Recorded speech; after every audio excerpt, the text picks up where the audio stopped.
I bought my brother a penthouse. Then my family secretly banned me from his wedding. I still remember the exact moment my heart cracked. It was a quiet Tuesday evening. I was sitting alone in my apartment, scrolling through my phone when I saw the photos. White flowers everywhere, golden lights. My brother Armin, smiling like the happiest man alive, standing beside his beautiful bride. And me. I wasn't there. Not in the background.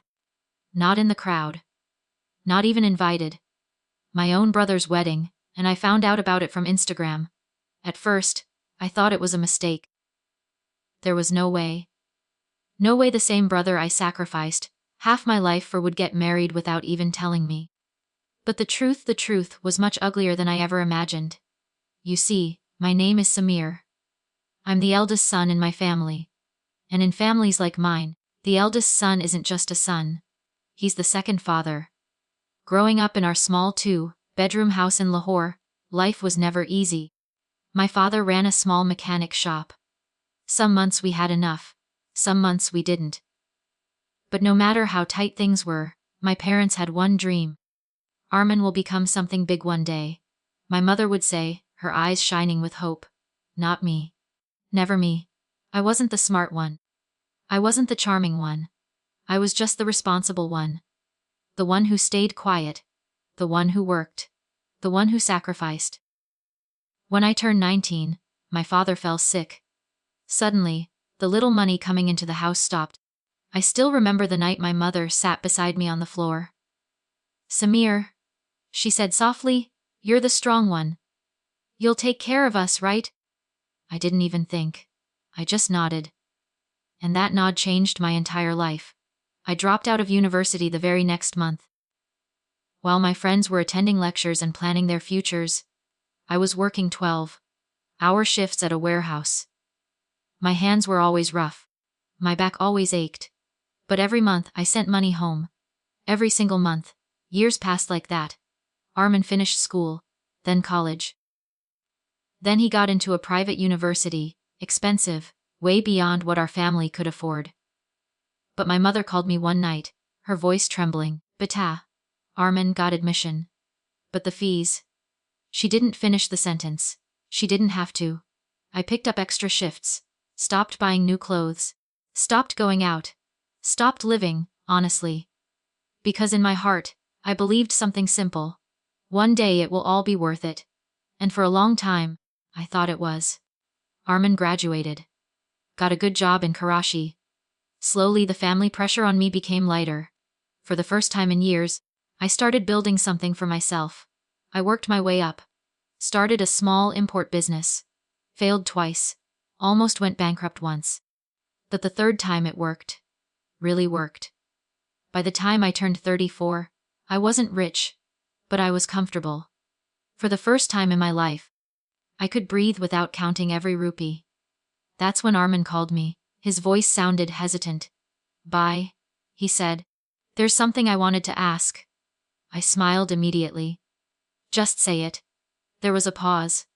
Then he said quietly, I'm getting married. My heart filled with happiness so quickly it almost hurt. My little brother is getting married. I laughed. Finally! But he didn't laugh. Instead, he said something that made me pause. I want to start my new life properly, but the apartment I'm living in is too small. I knew what he meant. He didn't ask directly. He didn't need to. And just like always, I stepped forward. 3 months later, I handed him the keys to a beautiful penthouse in Karachi. My biggest purchase ever. My entire savings gone. But when I saw the tears in my mother's eyes, when I saw Armin hugging me tightly, I thought I had made the right decision. Bye. He whispered that day, I will never forget this. If only words meant what they were supposed to. Weeks passed. Then months. Wedding preparations were happening. I could see hints on social media. Family WhatsApp groups were suddenly very active. But strangely, no one mentioned my invitation. At first, I ignored it. Maybe the card was delayed. Maybe they were planning a surprise. Maybe, until one evening, I finally called my mother. Amy, I asked gently. When is Armin's wedding exactly? There was silence. Too much silence. Then she said something that made my chest tighten. Beta, we thought. It's better if you don't come. For a moment, I thought I heard wrong. What? Her voice became careful, almost cold. Armin's in. Laws are very respectable people. Very high status. We don't want any complications. Complications. I felt something inside me collapse. I'm his brother, I said slowly. Another pause. Then the sentence that still echoes in my head at night. They feel your presence might not match their standard. Not match. After everything. After the years. After the penthouse. I didn't shout. I didn't argue. I just said quietly, I understand. And I hung up. That night, I didn't sleep. I just sat in the dark, staring at the wall, realizing something painful. I had spent my whole life being useful. But I had never been valued. The wedding day came. I told myself I wouldn't check social media. I told myself I didn't care. But around midnight I broke, and that's when I saw the photos. The lights, the smiles. The family portrait. Everyone was there. Except me. Except the brother who built the road they were now walking on. I thought the story ended there. I thought the pain would just slowly fade, but life had one more twist waiting for me. 3 weeks after the wedding, I got a call from an unknown number. It was Armin, and his voice was shaking. Bye, he whispered, I need your help. For the first time in years, I didn't answer immediately. Because sometimes, life gives you a moment where your heart and your self-respect finally meet face to face. And what I chose next changed everything between us forever. Because this time, I didn't say yes right away. For the first time in my life, I let the silence sit between us. On the other end of the phone, Armin was breathing fast, nervous, almost scared. Bye. He said again, softer this time. I leaned back in my chair and stared at the ceiling. Funny how the same person who once called me his hero now sounded like he was calling a stranger. What happened? I finally asked. There was a long pause.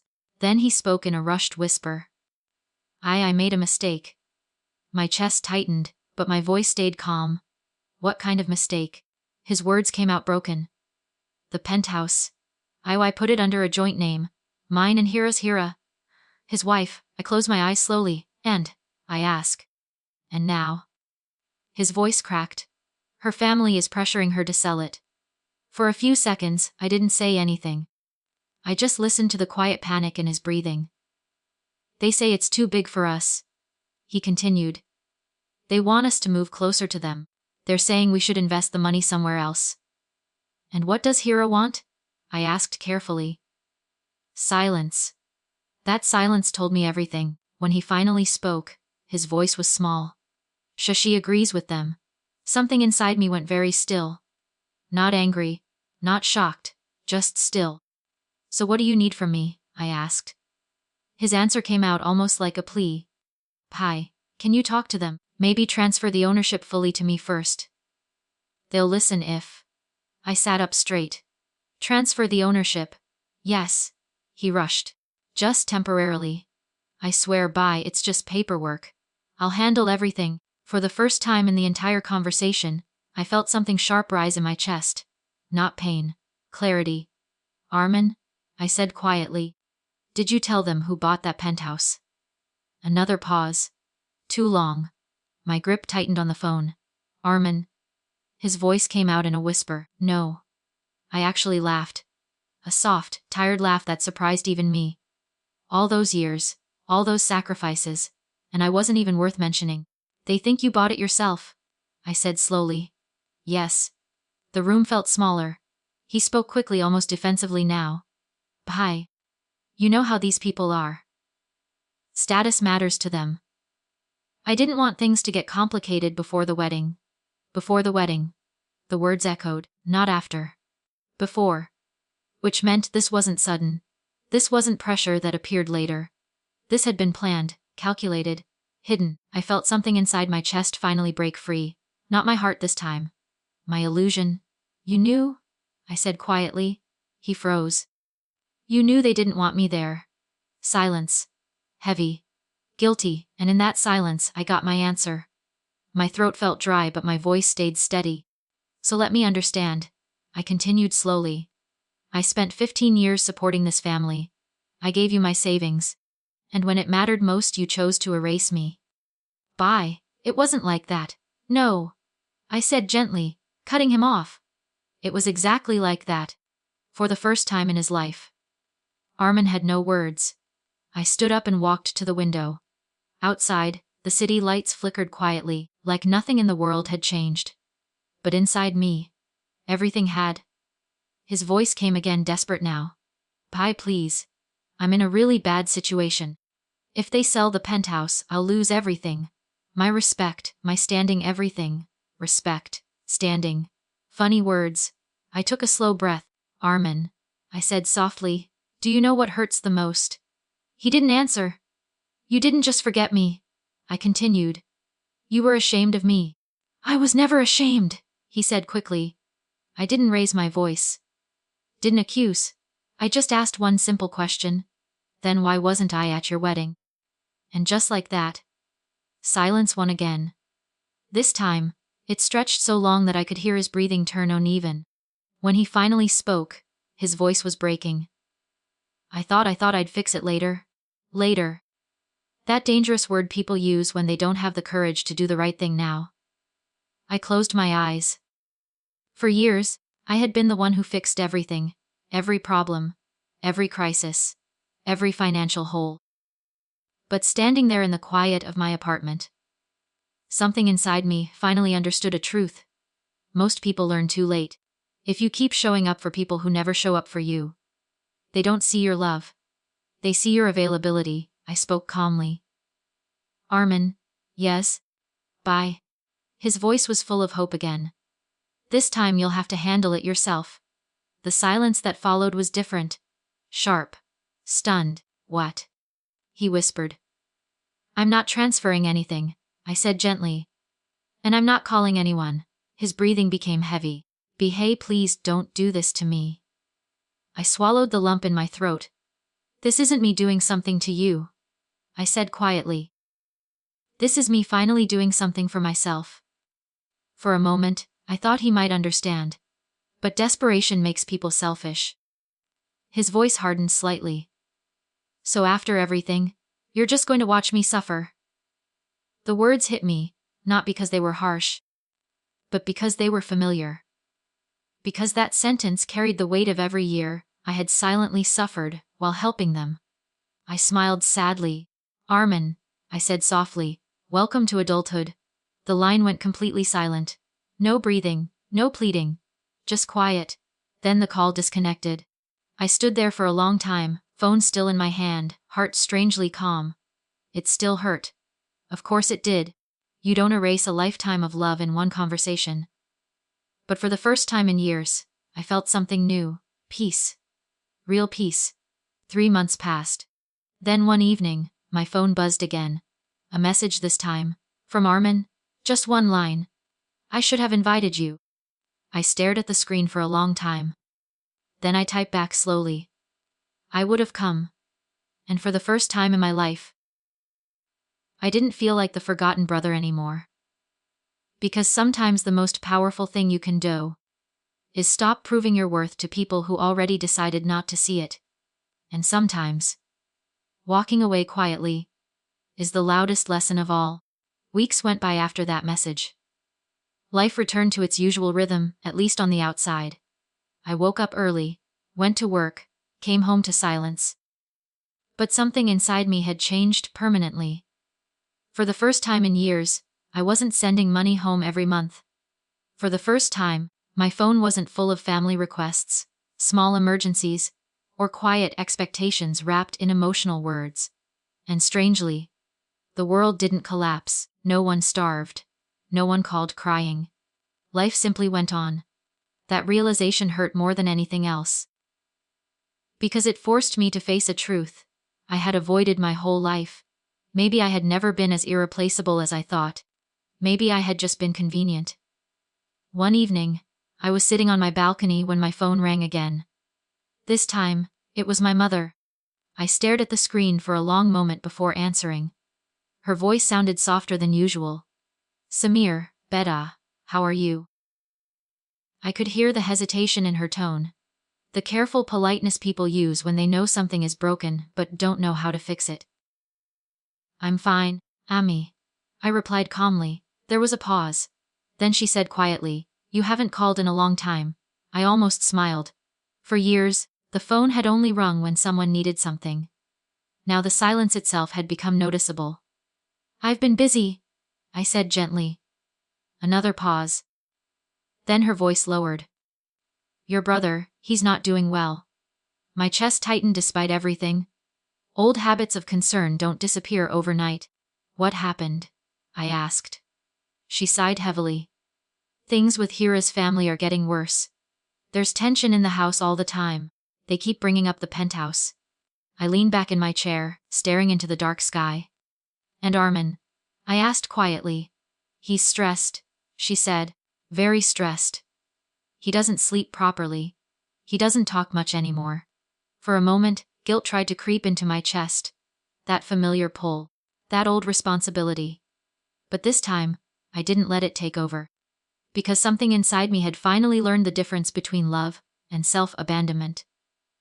Ami, I said softly. Who made his choices? Her voice trembled slightly. He's your younger brother. There it was. The sentence that had controlled my entire life. I closed my eyes. Les, I said gently. And I was his elder brother, even when no one else remembered. Silence fell between us. Heavy, honest, painful. When she spoke again, her voice was no longer defensive. It was tired. Samir, she whispered, did we hurt you that much? For the first time in this entire story. My throat tightened. Because beneath all the anger, beneath the disappointment, she was still my mother, and the truth was complicated.